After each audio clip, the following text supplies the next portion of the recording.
हाँ भाई, कैसे हो सब? पढ़ाई की, रिवाइज किया पीछे जो पढ़ाया? अच्छी बात है, किया है तो एविडेंस में 3 एविडेंस बचे हैं, जैसा कि लास्ट टाइम भी बात की थी। आर्टिफिशियल सिलेक्शन, नेचुरल सिलेक्शन और फॉसिल जीवाश्म। ठीक है, तो इसमें सबसे पहले हम लोग बात करते हैं आर्टिफिशियल सिलेक्शन की।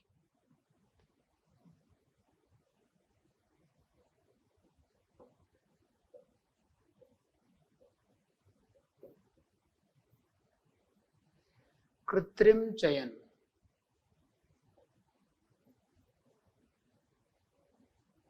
उद्विकास के प्रमाण के रूप में देखो कि प्रकृति द्वारा नेचुरल सिलेक्शन से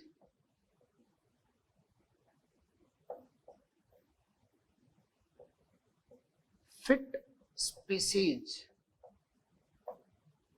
के चयन में मिलियंस ईयर लग जाते हैं, है ना। प्रकृति जो है वो आज जो फिट स्पीसीज है उनका प्रकृति ने चयन किया है, तो इसमें काफी मिलियन साल जो है प्रकृति को लगे हैं नेचुरल सिलेक्शन के थ्रू। लेकिन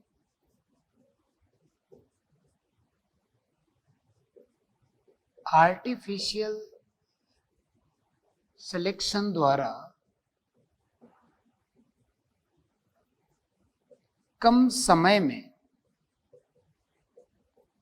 मनुष्य, पादपों व जंतुओं की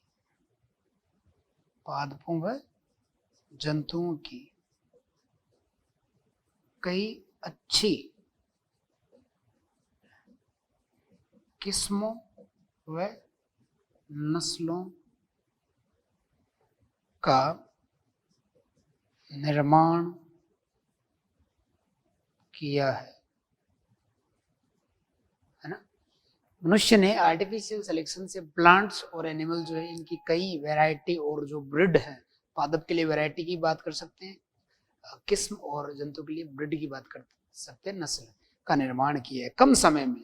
तो ये जो है चयनात्मक प्रक्रियाओं के द्वारा ऐसा किया गया, जिसकी बात अभी हम लोग इसमें कर रहे हैं ना, तो ये नोट करें हम लोग पहले।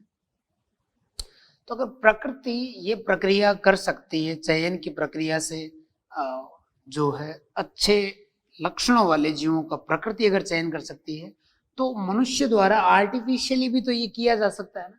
इसलिए आर्टिफिशियली जब ये किया जा सकता है तो इसका मतलब ये नेचुरली भी हुआ है, इसलिए इसको उद्विकास का प्रमाण माना गया है ना। तो अनेक ब्रीडिंग के मेथड्स द्वारा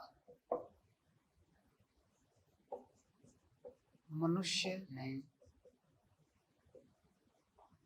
अच्छे गुणों वाली किस्मों का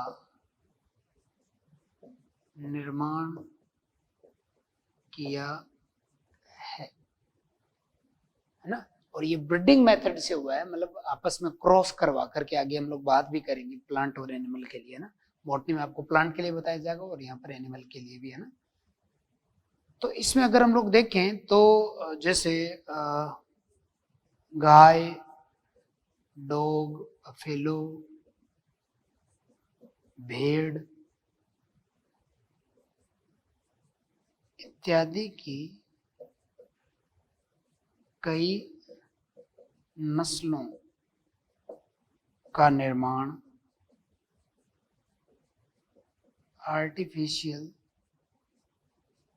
चयन द्वारा हुआ है। इसके अलावा प्लांट्स की भी कई वैरायटीज जो वो बनाई गई है क्रॉप के लिए, फसलों के लिए, जिसमें एक जैसे वाइल्ड मस्टर्ड सरसों से जो है गोभी की कई किस्में जो विकसित की गई है ना। और जंतुओं में भी इसी प्रक्रिया से जो है अलग अलग जो नस्ल हैं उनको बनाया गया है। तो ये आर्टिफिशियल सिलेक्शन के तहत आपको याद रखना है, ठीक है ना। तो पॉज करके नोट करें। इसके बाद में हम लोग बात करते हैं नेचुरल सिलेक्शन की एज एविडेंस ऑफ इवोल्यूशन।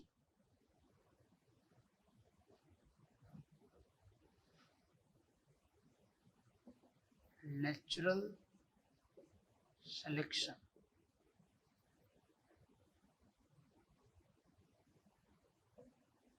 उद्विकास के प्रमाण, उद्विकास के प्रमाण के रूप में।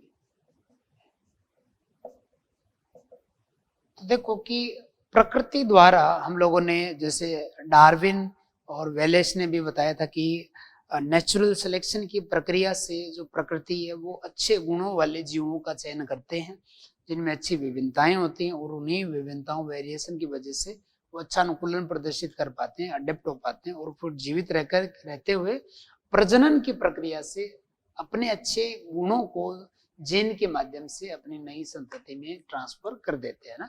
तो नेचुरल सिलेक्शन जो है वो विकास का एक अच्छा प्रमाण जो है वो माना गया है, और इसमें हम लोग कुछ एग्जाम्पल को यहाँ पर डिस्कस कर रहे हैं। सबसे पहला है इंडस्ट्रियल मिलेनिज्म। इंडस्ट्रियल मिलेनिज्म, औद्योगिकरण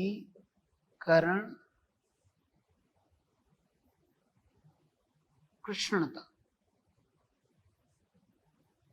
तो देखें कि बताया गया कि इंग्लैंड में 1850 के आसपास जब औद्योगिकरण कम था, प्रदूषण कम था रूरल एरिया में, तो प्रदूषण के कम होने से वहाँ के क्षेत्रों में जो पेड़ों के आसपास की जो तनों की छाल होती है, बार्क होती है, उस पर लाइकेन की ग्रोथ ज्यादा थी।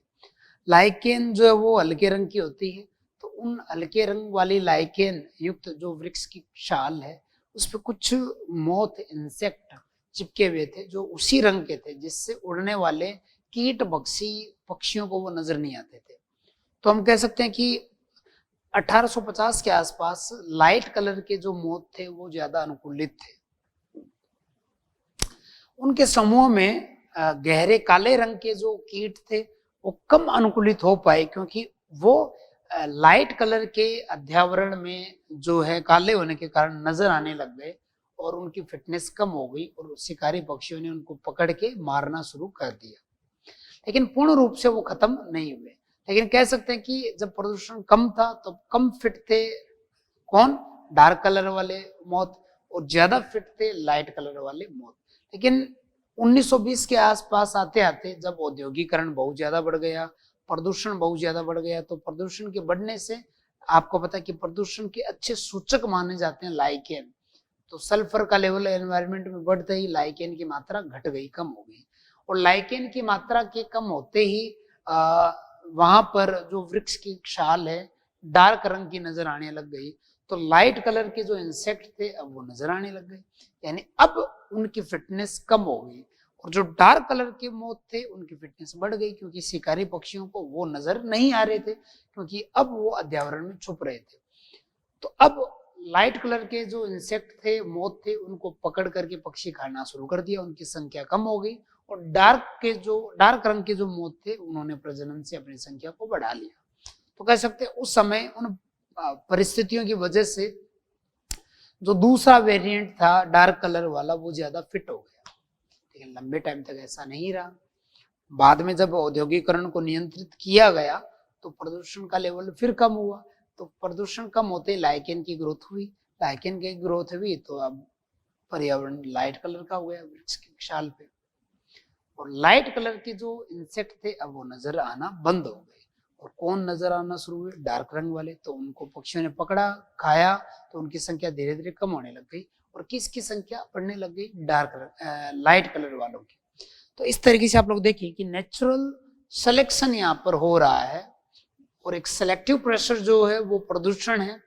एक टाइम में लाइट कलर वाले ज्यादा फिट थे तो दूसरे टाइम में डार्क कलर वाले, लेकिन क्या ऐसा हुआ कि एट ए टाइम एक वेरिएंट पूर्ण रूप से खत्म हो गया, लाइट या डार्क वाला नहीं, पूर्ण रूप से खत्म नहीं होते हैं, वो बने रहते हैं, लेकिन प्राकृतिक चुनाव की वजह से, नेचुरल सिलेक्शन की वजह से उनकी संख्या बढ़ती घटती रहती है। तो ये इसमें चीज समझाई गई है, एनसीईआरटी में भी ये दे रखा। फिर भी थोड़ा थोड़ा मैं लिख के आपको दोबारा यहाँ पे एक्सप्लेन कर देता हूँ, ठीक है। तो इसको थोड़ा सा हम लोग इधर ले आते हैं।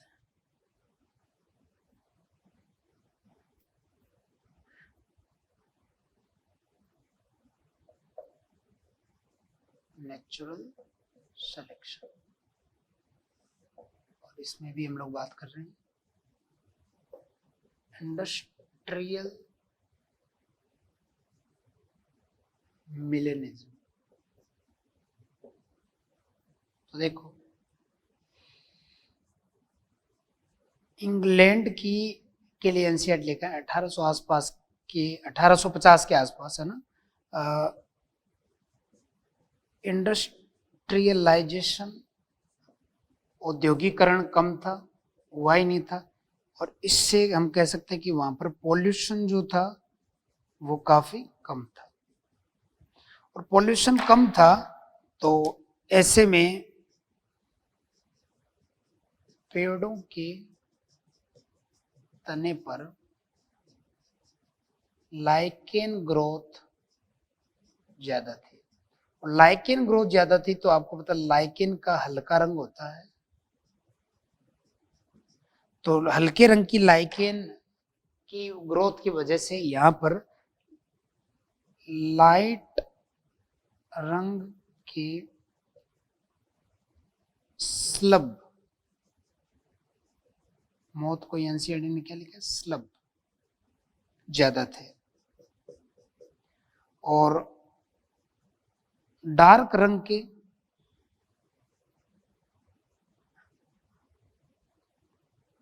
कम थी, है ना। तो हम कह सकते हैं कि ये ज्यादा फिट थे, ज्यादा फिट, और ये वाले कम फिट थे, क्योंकि शिकारी पक्षी इस दौरान किसका शिकार कर रहे थे, डार्क वालों का। इनको ज्यादा जो है वो कैप्चर किया जा रहा था, डार्क वालों का। तो यहां पर हम लोग लिख सकते हैं कि शिकारी पक्षी डार्क मोथ का ज्यादा शिकार कर रहे थे, इसलिए लाइट कलर मोथ का नेचुरल सिलेक्शन ज्यादा हुआ, नेचुरल सिलेक्शन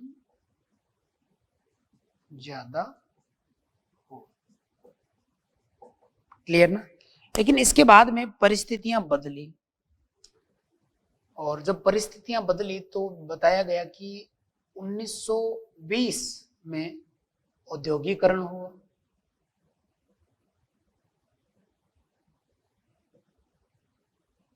जब औद्योगिकरण बढ़ा तो उसका परिणाम हुआ पॉल्यूशन बढ़ा, पॉल्यूशन इंक्रीज हुआ, और पॉल्यूशन इंक्रीज हुआ तो इससे लाइकेन की जो ग्रोथ है वो कम हो गई, और लाइकेन की ग्रोथ कम हुई तो पेड़ों के तने ब्लैक दिखाई देने लग गए। इसका तो ये नहीं कि वो जो धुआं था वो पेड़ों की छाल पे चिपक गया और वो इसलिए ब्लैक हो गया, उन पेड़ों की जो तना था, वो जो छाल थी वो ब्लैक ही थी, या हम कहें कि गहरे रंग की थी, इसलिए वो ऐसा प्रतीत हुए। और इसका परिणाम ये हुआ कि जो व्हाइट मोथ थी उसकी फिटनेस कम हो गई, और ब्लैक मोथ जो थी उसकी जो फिटनेस थी वो बढ़ गई। एक की फिटनेस कम हुई और एक की फिटनेस बढ़ गई। तो व्हाइट मोथ की जो फिटनेस थी वो कम हो गई और ब्लैक की फिटनेस बढ़ गई। क्यों? क्योंकि अब इनका शिकार ज्यादा हुआ, अब इनका शिकार ज्यादा हुआ। लेकिन एक चीज देखो कि जब परिस्थितियां बदली और ब्लैक मौत की संख्या बढ़ गई तो इसका मतलब ये है कि इस दौरान भी ब्लैक मौत का शिकार ज्यादा हो रहा था, लेकिन पूर्ण रूप से वो खत्म नहीं हुए थे। क्योंकि अगर ऐसा होता तो परिस्थितियां बदलते ही फिर इनकी संख्या बढ़ती नहीं। क्लियर ना? इसके बाद में फिर परिस्थितियां बदली, जब इंडस्ट्रियलाइजेशन को कंट्रोल किया, है ना,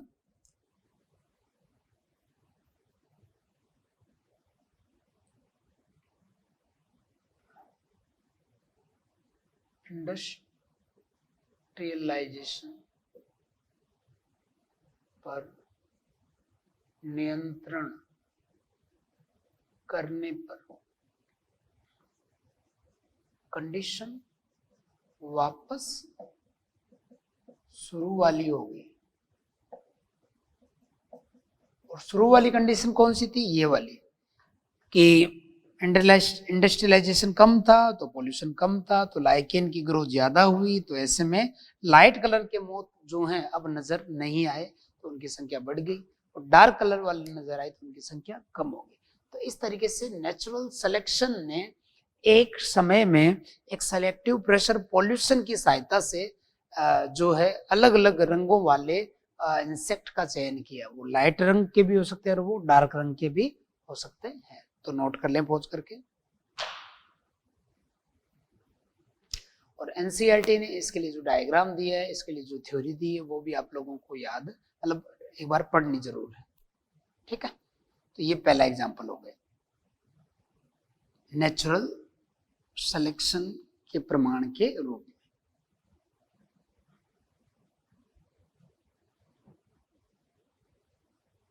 अगला जो है वो है ड्रग या एंटीबायोटिक रेजिस्टेंस। आजकल हम लोग बहुत ज्यादा एंटीबायोटिक पे डिपेंड हो गए हैं, इसकी वजह से ऐसा हो रहा है। तो अगला जो एग्जांपल है वो है जीवाणुओं में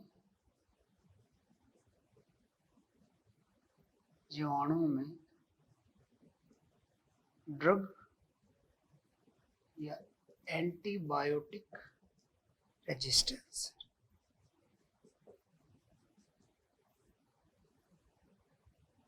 तो देखो कि लगातार जब ड्रग या किसी एंटीबायोटिक को यूज करते हैं तो शुरुआत में तो वो एंटीबायोटिक या वो जो ड्रग है वो शरीर में जाकर के जीवाणु को मारती है, लेकिन लगातार उस ड्रग के प्रभाव में रहने के कारण कुछ बैक्टीरिया में वेरिएशन होती हैं। उन वेरिएशन की वजह से उन ड्रग के प्रति या उस दवा के प्रति उन जीवाणुओं में प्रतिरोधक क्षमता विकसित हो जाती है, और ये प्रतिरोधक क्षमता जो है वो दवा के असर को कम कर देती है, जिससे हम कह सकते हैं कि वहां पर उस एनवायरनमेंट में शरीर के अंदर कुछ जीवाणुओं का नेचुरल सिलेक्शन हुआ, जिसमें सेलेक्टिव प्रेशर जो था वो एंटीबायोटिक का वातावरण था, और कुछ का चयन नहीं हुआ।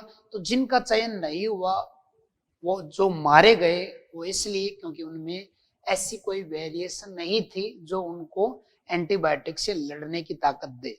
और जो जीवाणु बच गए उनका नेचुरल सिलेक्शन हुआ क्योंकि उनके पास में पहले से ऐसे वेरिएशन थी जो उनको ड्रग से बचा रही थी, जो एंटीबायोटिक के असर को उनके ऊपर कम कर रही थी, क्योंकि वो वेरिएशन उनके पास पहले से एग्जिस्ट कर रही थी। समझे? तो यहां पर हम लोग लिख सकते हैं कि लगातार एंटीबायोटिक का उपयोग बैक्टीरिया में उनके प्रति रेजिस्टेंस उत्पन्न कर देता है। क्लियर ना? तो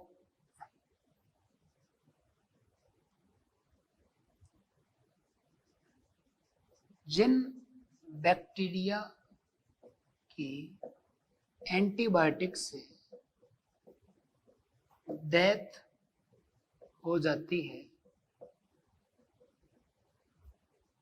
उनका नेचुरल सिलेक्शन नहीं होता,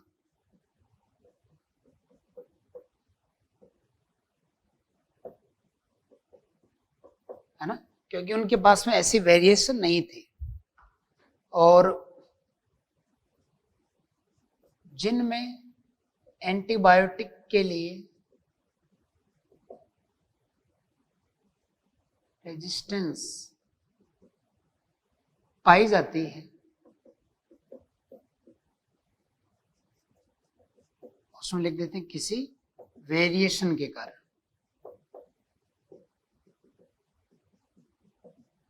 उनका नेचुरल सिलेक्शन हो जाता है ना, उनका जो नेचुरल सिलेक्शन है वो इजीली हो जाता है। और ऐसा इसलिए हुआ क्योंकि उनके पास में अच्छी वेरिएशन थी। तो ये भी जो है वो एक अच्छा एग्जाम्पल है नेचुरल सिलेक्शन का, जो हमें एवोल्यूशन के प्रमाण के रूप में समझाया गया है। नोट करें।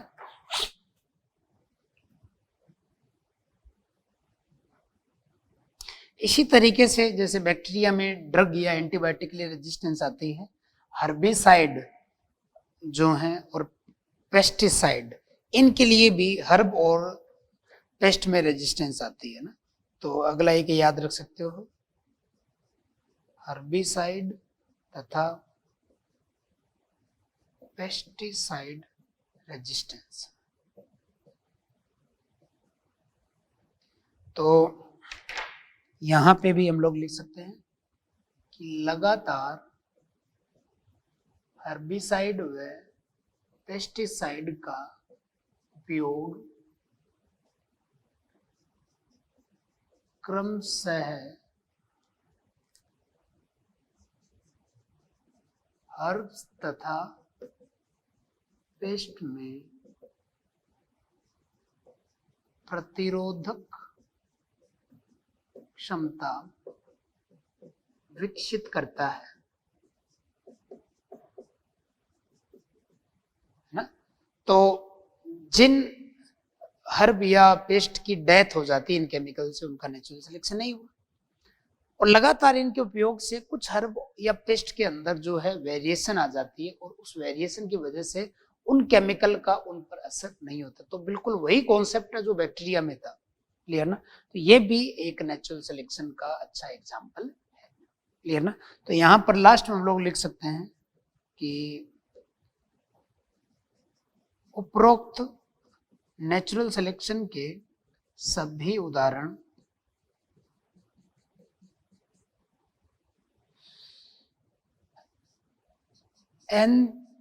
एंथ्रोपोजेनिक कोज वाले हैं। मतलब एंथ्रोपोजेनिक का मतलब क्या यहां पर होगा कि मनुष्य की वजह से, मनुष्य के योगदान के कारण, भाई जो पॉल्यूशन हुआ वो मनुष्य की वजह से हुआ। एंटीबायोटिक और हर्बिसाइड पेस्टिसाइड ये भी मनुष्य ने ही बना करके वहां पर शरीर में या बाहर उपयोग किए। तो कहीं ना कहीं मनुष्य का इन्वॉल्वमेंट था, मनुष्य का योगदान था, उस वजह से यहाँ पर बैक्टीरिया का या हर्ब या पेस्ट के अंदर किसी केमिकल के लिए रेजिस्टेंस पावर उत्पन्न हुई। तो एक क्वेश्चन पूछेंगे कि निम्न में से कौन सा नेचुरल सिलेक्शन का ऐसा उदाहरण है जिसमें एंथ्रोपोजेनिक कोज है। तो आपको याद रखना है इंडस्ट्रियल मिलेनिज्म, हर्बिसाइड पेस्टिसाइड रेजिस्टेंस या एंटीबायोटिक रेजिस्टेंस, ये सब आपको इसके अंदर याद रखना है। नोट करें पॉज करके। और एनसीईआरटी में जहां इनके बारे में लिखा है वो भी आपको जो है वो रीड आउट करना है, रीडिंग लगानी है।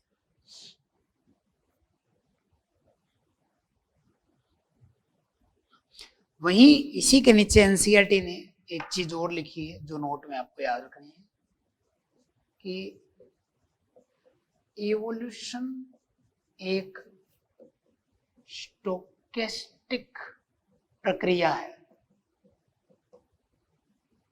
स्टोकेस्टिक प्रक्रिया का मतलब यहाँ पे ये है कि जिसके अंदर कई प्रोबेबिलिटी है, कई प्रायिकताएं हैं कि कुछ भी हो सकता है।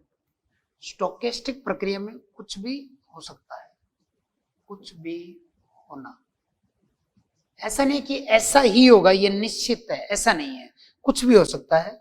और इसमें कहा गया है कि जो नई स्पीशीज बनती है या स्पीशिएशन के लिए या नई प्रजातियों के निर्माण के लिए जो है बताया गया है कि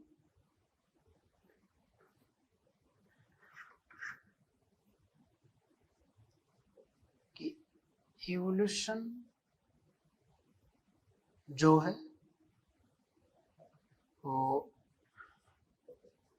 नेचर में बाई चांस इवेंट के कारण या ऑर्गेनिज्म में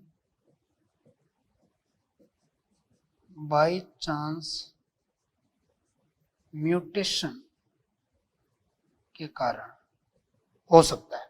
भाई इवोल्यूशन होना है जिसमें नई स्पीशीज या नए ऑर्गेनिज्म बनते हैं, तो किसी प्रकृति में एक बाई चांस इवेंट हो जाए। बाई चांस इवेंट का मतलब है कि कोई सुनामी आ जाए, भूकंप आ जाए, ज्वालामुखी का विस्फोट हो, उल्का पिंड आके टकराया जाए। तो जैसे उल्का पिंड आके टकराए तो डायनासोर बने थे, मर गए थे, तो वो एक बाई चांस इवेंट था ना। डायनासोर खत्म हो गए, वो कमजोर तो नहीं थे, लेकिन उल्का पिंड के सामने वो कमजोर हो गए और बेचारे मारे गए। और उससे एक बाई चांस इवेंट जो हुआ उल्का पिंड का टकराना, उस वजह से फिर वो जो खतरनाक रेप्टाइल थे वो खत्म हो गए और फिर हमें मैमल्स को डोमिनेंट होने का मौका मिला। इसी तरीके से ऑर्गेनिज्म में बाई चांस कोई म्यूटेशन पहले से हुआ था, लेकिन उससे जो वेरिएशन पैदा हुई उसका कोई यूज नहीं था। लेकिन फिर एक दिन क्या हुआ, एंटीबायोटिक को बनाया गया और बैक्टीरिया को एंटीबायोटिक दिया गया, तो बहुत सारे बैक्टीरिया मारे गए। लेकिन जिस बैक्टीरिया में पहले से कोई बाई चांस म्यूटेशन हो गया था, उस बाई चांस म्यूटेशन की वजह से जो वेरिएशन थी वो उसके काम आ गई, और उस म्यूटेशन से जो वेरिएशन थी उसकी वजह से एंटीबायोटिक का उस पर असर नहीं पड़ा। इसी तरीके से हर्ब या पेस्ट के अंदर कोई बाई चांस म्यूटेशन पहले से था और उस म्यूटेशन से उनमें पहले से कोई वेरिएशन थी, लेकिन उस वक्त चयन नहीं हुआ क्योंकि एनवायरमेंट नहीं था। एनवायरमेंट कब क्रिएट हुआ, जब हर्बिसाइड और पेस्टिसाइड उन पे छिड़के गए, तो उन केमिकल के प्रभाव से बिना उस बाई चांस म्यूटेशन वाले जीव तो मारे गए, लेकिन जिनमें म्यूटेशन था उन वेरिएशन, उनकी वजह से जो वेरिएशन उनमें पहले से थी उसकी वजह से वो बच गए, क्योंकि उस वेरिएशन की वजह से उन दवाओं का उन पर असर नहीं पड़ा।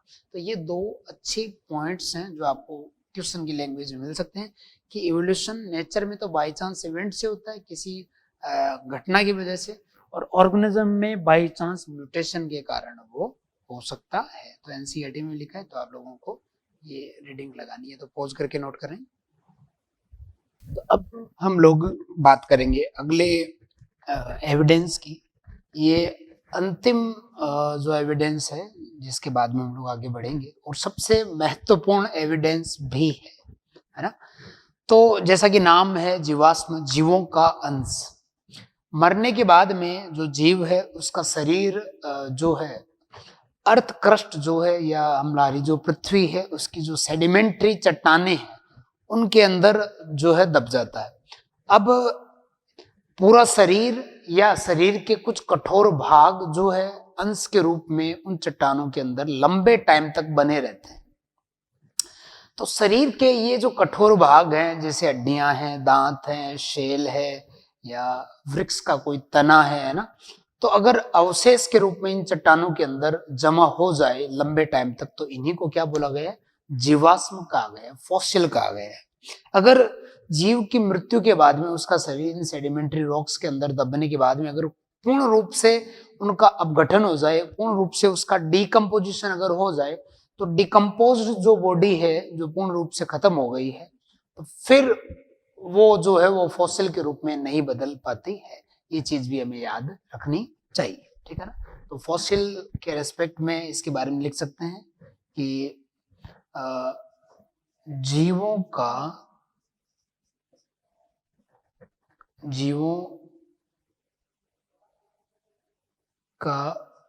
मृत शरीर या उसके कुछ भाग जैसे बोन मतलब हड्डियां, दांत, शेल, शेल का मतलब कवच, इसे कुछ नॉन कोऑर्डिनेट में हम लोगों ने पढ़ा है, तथा प्लांट्स का तना, यानी ये जो भाग है ये कठोर भाग है।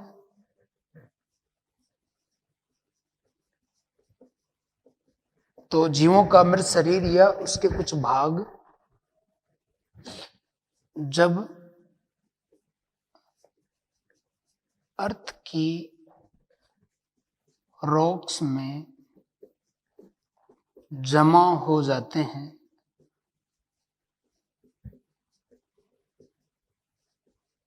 तो उन्हें जीवाश्म कहते हैं। ये तो कंप्लीट बॉडी होता है या बॉडी का कोई भाग हो सकता है, और उसमें भी मेनली जो है शरीर के कठोर भाग होते हैं जिनका अपघटन जल्दी नहीं होता। कठोर भाग जो है इनका अपघटन नहीं होता, इनका डिकम्पोजिशन काफी स्लो होता है ना, पूरी बॉडी के कंपैरिजन में है ना, इनका डिकम्पोजिशन काफी स्लो होता है। तो ये जो है वो जीवाश्म के बारे में बात की गई है। अगर कोई एनिमल है, अगर उसकी डेथ के बाद में उसका जो शरीर है इसका पूर्ण डिकम्पोजिशन होने पर जीवाश्म प्राप्त नहीं होता।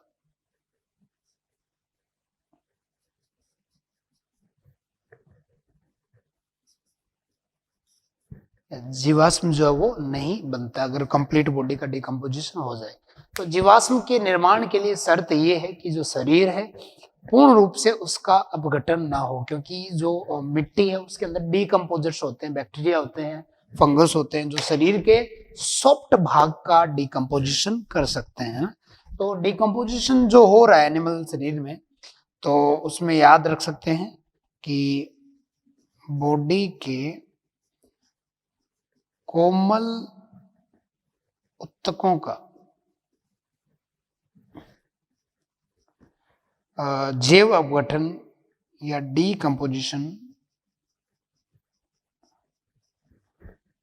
तेजी से या फास्ट होता है, तेजी से होता है। नोट करें पॉज करके। तो ये बात की हम लोगों ने किसके लिए, जीवाश्म के लिए, फॉसिल के लिए।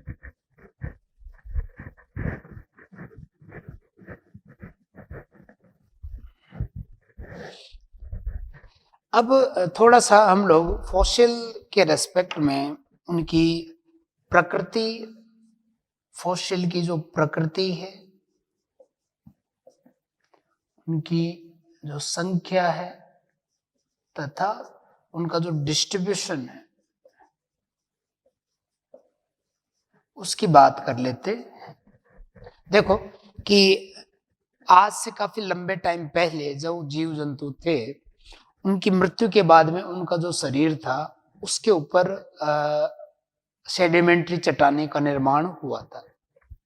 फिर उनके बाद जो जीव आए उनमें कुछ की डेथ हुई, उनका शरीर फॉसिल के रूप में जमा हो गया, उन्हीं चट्टानों के ऊपर एक चट्टान और बन गई।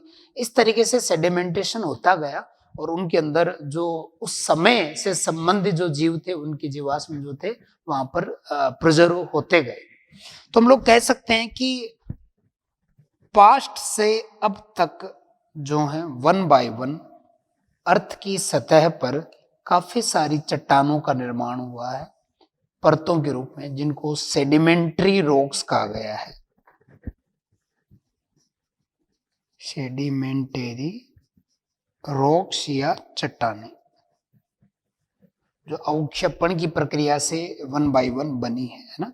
तो जैसे हम लोग कह सकते हैं कि ये जो चट्टान है, रॉक फर्स्ट है मान लो, यहां से लेके यहां तक, फिर रॉक सेकंड यहां से लेके यहां तक, फिर रॉक थर्ड यहां से लेके यहां तक, और फिर रॉक फोर यहां से लेके यहां तक। अलग अलग समय में अलग अलग ये जो है सेडिमेंट्री रॉक्स हैं। मान लो ये समय जो था टाइम t1 था, यहां से लेकर के यहां तक, फिर यहां से यहां तक टाइम t2 आया, ये टाइम t3 और ये टाइम t4। अलग अलग समय पर अलग अलग रॉक्स का निर्माण हुआ। और ये वाला जो समय है ये क्या है, पास्ट वाला टाइम, भूतकाल में ऐसा हुआ था। तो आप लोग देखें कि उस समय यहाँ पर जो फॉसिल की संख्या थी, उनकी जो प्रकृति थी, और यहाँ जैसे जैसे ऊपर बढ़ेंगे तब फॉसिल की संख्या और प्रकृति पे क्या अंतर आता है, या ऊपर से नीचे जब बढ़ते हैं तो फॉसिल की संख्या और नंबर में क्या अंतर आता है, उस पर क्वेश्चन आपको पूछा जा सकता है। तो यहाँ पर मान लो जो फॉसिल हैं उनकी, वो मान लो यहाँ पर कितने फॉसिल मिले हैं, इस तरीके से यहाँ पर मान लो 3 फॉसिल है। यहाँ पे इस चट्टान में जो फॉसिल हैं जीवों के,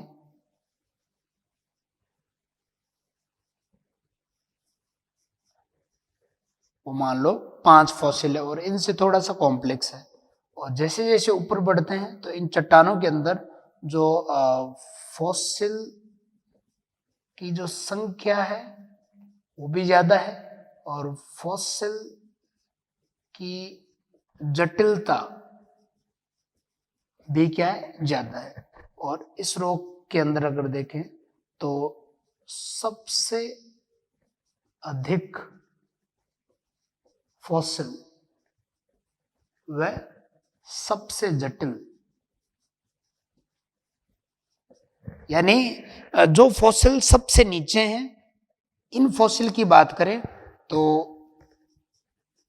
सबसे कम व सबसे सरल, सबसे सिंपल प्रकार के।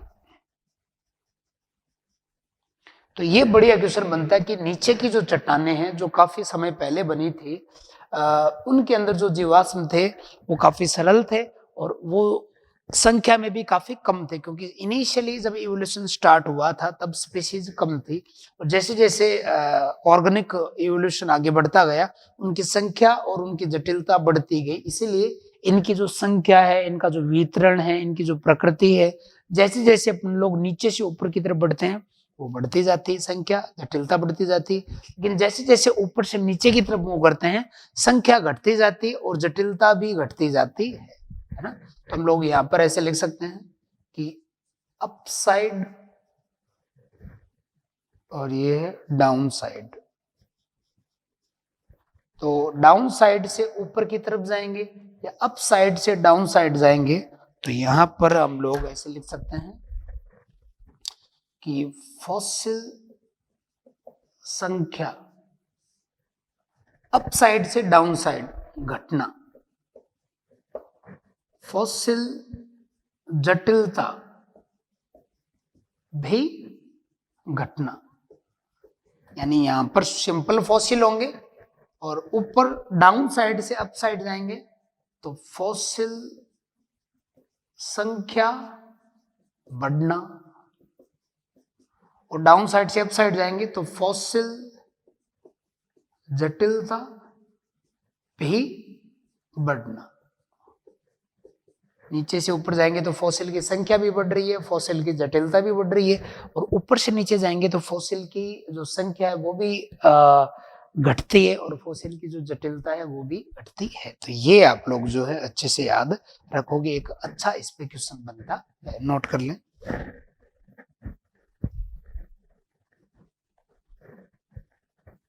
ठीक है।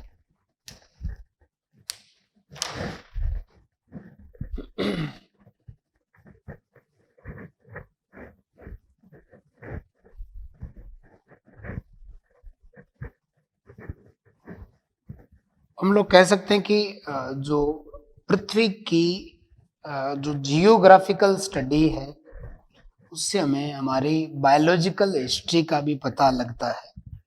कह सकते हैं ना कि अर्थ के जो भौगोलिक इतिहास को अगर हम लोग खंगालें तो हमें हमारे अर्थ के जैविक इतिहास का भी पता लगता है, क्योंकि भौगोलिक इतिहास में जो चट्टानें बनी हैं उन्हीं के अंदर हमारे संबंधी जो जीव हैं, जिसमें जंतु भी हैं, पादप भी हैं, उनके फॉसिल हमें प्राप्त होते हैं। तो नोट में एक अच्छा पॉइंट है, यहाँ पर हम लोग लिख सकते हैं कि अर्थ का भौगोलिक इतिहास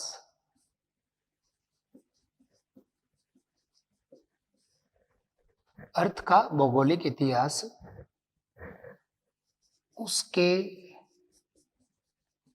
बायोलॉजिकल इतिहास की व्याख्या करता है।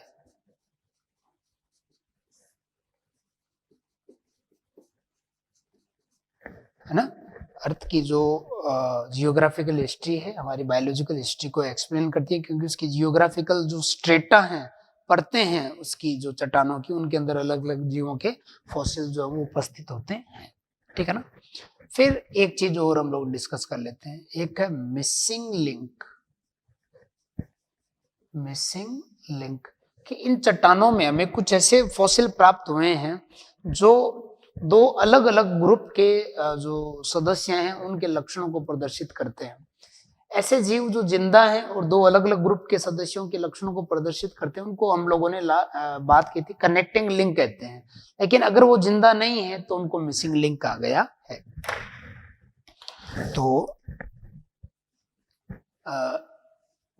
ऐसे फॉसिल जिनमें दो भिन्न ग्रुप के जीवों के लक्षण पाए जाते हैं उन्हें मिसिंग लिंक या ट्रांजिशनल लिंक कहा गया है या कहा जाता है ना। ये जिंदा नहीं है, मर चुके हैं। और इसमें एक एग्जांपल याद रखना है, आर्कियोप्टेरिक्स। हालांकि ये एक पक्षी है, एक पक्षी था, लेकिन इसमें रेप्टाइल व बर्ड्स दोनों के लक्षण थे। तो कह सकते हैं कि दोनों को ये कनेक्ट करने वाला था, एक ट्रांजिशनल लिंक था। जैसे ही रेप्टाइल से बर्ड्स इवॉल्व हुए तो उनके बीच में जो बदलाव आए वो ट्रांजिशनल लिंक आर्कियोप्टेरिक्स था। और इसी के कुछ मेंबर जो थे वो कंप्लीटली पूर्ण रूप से बदल करके आज के आधुनिक जो पक्षी हैं उनके अंदर बदल गए। तो इसका फॉसिल, बहुत अच्छा फॉसिल इसका प्राप्त हुआ है। आज भी म्यूजियम के अंदर इसका फॉसिल जो वो रखा हुआ है, चट्टानों के अंदर मिला था। तो इसके अंदर दोनों फीचर हैं। जैसे हम लोग इसके रेप्टिलियन फीचर की बात करें, रेप्टिलियन लक्षण की अगर हम लोग बात करें कि जो रेप्टाइल वाले लक्षण इसके अंदर हैं, तो वो कौन कौन से रेप्टिलियन लक्षण हैं? बॉडी का एक्सिस जो है वो रेप्टिलियन जैसा है ना। लंबी पूंछ,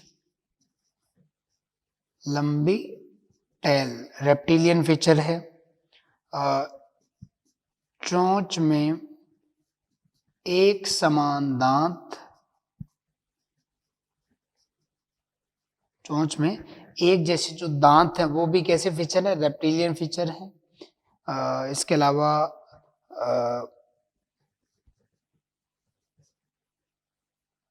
कैडवल वर्टिब्रा जिसको बोलते हैं पूंछ वाली कशेरुका, है ना,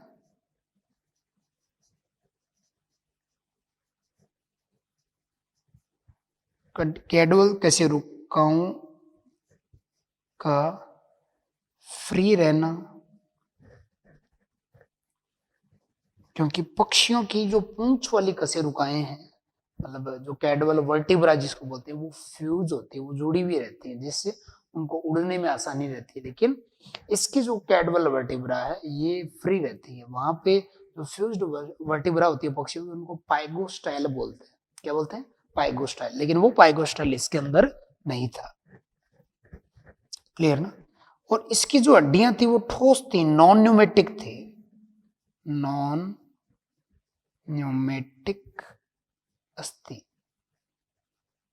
आप लोगों ने पढ़ा कि बर्ड्स जो हैं उनकी जो बोन है, अस्थियां हैं, वो न्यूमेटिक होती हैं, मतलब अंदर से खोखली होती है, जिससे वो उड़ने में आसानी रहती है। क्लियर ना? इसी में हम लोग एवियन फीचर की अगर बात करें,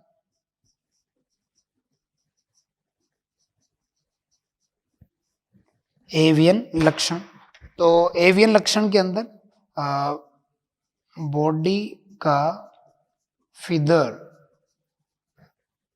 से ढके रहना,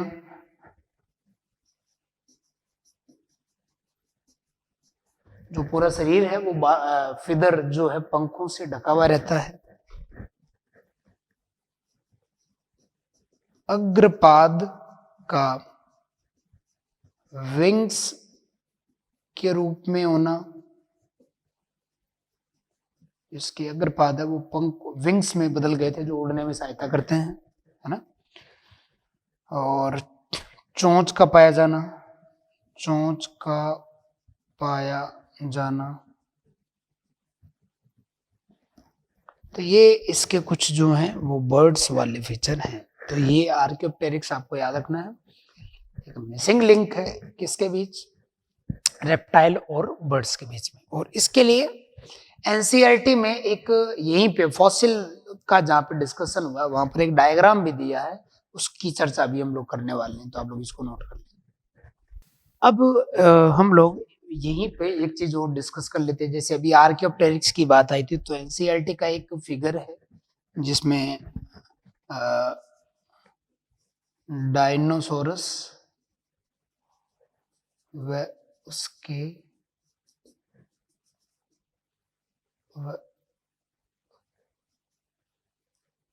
उनसे संबंधित आधुनिक जीव को इसमें रिप्रेजेंट किया गया है ना। तो उस पे क्या क्वेश्चन बनते हैं उसकी बात हम लोग यहाँ पर कर लेते हैं। तो उस फिगर में सबसे नीचे एक दे रखा है स्टेगोसोरस, और आपको याद रखना है कि स्टेगोसोरस जो है उससे एक लाइन ऊपर की तरफ गई है और वहां रिप्रेजेंट किया कि स्टेगोसोरस से क्या बना है। तो स्टेगोसोरस जो है उससे किसका निर्माण हुआ? तो उससे ट्राइसेरेटॉप्स। ट्राइसेरेटॉप्स का मतलब है 3 सींग वाला डायनासोरस। 3 सींग वाला जो डायनासोर है वो है। तो आपको क्वेश्चन पूछेंगे कि 3 सींग वाला जो डायनासोर है ट्राइसेरेटॉप, वो किससे इवॉल्व हुआ है? स्टेगोसोरस से। फिर इस तरफ लिखा है ब्रेंकियोसोरस,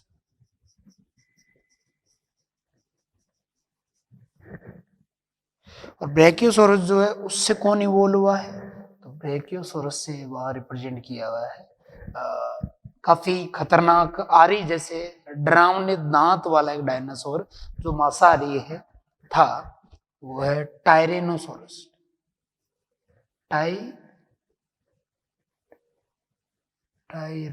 टायरेनोसोरस, है ना, मांसाहारी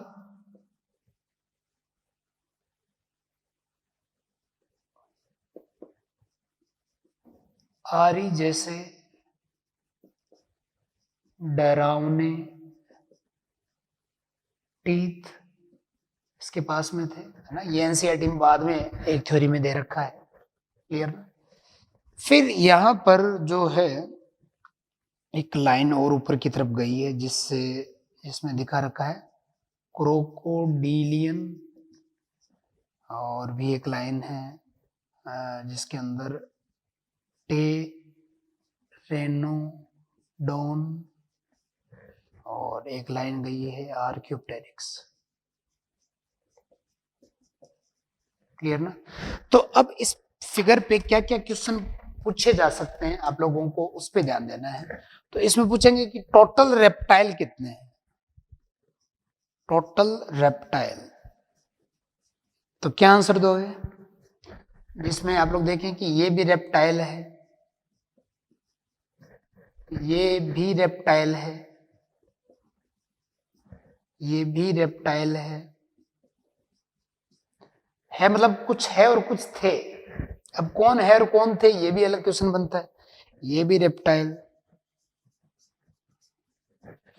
ये भी रेप्टाइल, यानी मैक्सिमम कौन है या थे? रेप्टाइल, और ये भी रेप्टाइल। टोटल रेप्टाइल कितने हो गए? 1 2 3 4 5 एंड 6 टोटल 6 रेप्टाइल आपको याद रखने हैं, जिसके अंदर लिविंग और नॉन लिविंग भी याद रख सकते हो, लिविंग और नॉन लिविंग। नॉन लिविंग मतलब जो लुप्त हो चुके हैं, विलुप्त। तो लिविंग कितने हैं बताओ? क्रोकोडिलियन जो हैं ये ऐसे रेप्टाइल हैं जो जीवित है, और बाकी जितने भी हैं वो एक्सटिंक्ट, विलुप्त, एक्सटिंक्ट, एक्सटिंक्ट, ये भी एक्सटिंक्ट, ये भी एक्सटिंक्ट, मतलब विलुप्त हो चुका है। और टेरेनोडोन जो है ये भी एक्सटिंक्ट। मात्र एक क्रोकोडिलियन जो है वो लिविंग है, जिसमें मगरमच्छ है, एलिगेटर मतलब घड़ियाल वगैरह आते हैं, है ना। तो लिविंग की अगर बात करें तो वो एक है, और बाकी के 5 जो है वो विलुप्त हो चुके हैं। कौन सा लिविंग कौन सा विलुप्त हुई है मैंने यहाँ पर मेंशन कर दिया है। अब इसमें टोटल डायनासोर पूछेंगे, टोटल डायनासोर। तो टोटल डायनासोर इसमें कितने हैं? देखो आप लोग देखो, 1 2 3 4, तो टोटल 4 डायनासोर है इसमें। ये जो टेरेनोडोन है ना, ये रिलेटेड है डायनासोर से, लेकिन ये एक डायनासोर नहीं है। क्लियर ना? और ये जो रेप्टाइल है वो उड़ने वाला था, उड़ने वाला। तो इसमें पूछ सकते हैं कि इसमें उड़ने वाले कितने हैं या थे? तो एक ये टेरेनोडोन था जो डायनासोर से रिलेटेड था, खुद डायनासोर नहीं था, और ये उड़ सकता था। समझ रहे हो? तो ये यहाँ पर बात हो गई टोटल डायनासोर की। फिर टोटल बर्ड्स, तो इसमें आर्क्योप्टेरिक्स, जस्ट इसके पहले आपको मैंने कहा था कि एक पक्षी है, पक्षी, ये एक है, और वो कौन है? आर्क्योप्टेरिक्स। क्लियर ना? तो टोटल रेप्टाइल कितने हैं, टोटल बर्ड्स कितने हैं, टोटल डायनासोर कितने हैं, और टोटल जीवित कितने हैं, टोटल लिविंग। तो टोटल लिविंग की अगर बात करें तो वो एक ही है, और वो कौन है? क्रोकोडिलियन। क्लियर ना? तो इस तरीके से ये कुछ क्वेश्चन है जो इस फिगर पर बनते हैं। ठीक है, तो आज के लिए काफी है इतना। फॉसिल से रिलेटेड जो बातें रह गई हैं वो अगली क्लास में डिस्कस करेंगे। फिर अडेप्टिव रेडिएशन की बात करेंगे। आप लोग एनसीईआरटी जरूर अपने पास में रखें, जब भी वीडियो को देखते हो ना तो एनसीईआरटी आपके सामने, क्योंकि आपको पता है थ्योरेटिकल चैप्टर है, फिर भी इसको थ्योरी को थोड़ा सा इंटरेस्टिंग बनाते हुए नोट्स की फॉर्म में मैं यहाँ पर नोट कर रहा हूँ, लेकिन इनको समझते हुए एनसीईआरटी की रीडिंग जरूर लगानी, और जहाँ पे जो बताऊं उस स्टेटमेंट को अंडरलाइन करना है। इंग्लिश की एनसीईआरटी भी अपने पास में रखें ताकि आपको समझने में ज्यादा इजी रहे, क्योंकि कई बार हिंदी के अंदर ट्रांसलेशन सही नहीं होता है। तो इंग्लिश की एनसीईआरटी भी आप लोग अपने पास में रखें, और नई एनसीईआरटी हो, अपडेटेड एनसीईआरटी हो, क्योंकि जो नए अपडेट हैं वो इंग्लिश की एनसीईआरटी में हुए, हिंदी में नहीं हुए हैं। तो पिछले साल भी कई अपडेट हुए हैं, तो आप लोगों को नई जो एनसीईआरटी वो आपके पास में होनी चाहिए, ठीक है, और इंग्लिश मीडियम की भी और हिंदी मीडियम की भी, ठीक है। मिलते हैं फिर अगली क्लास में।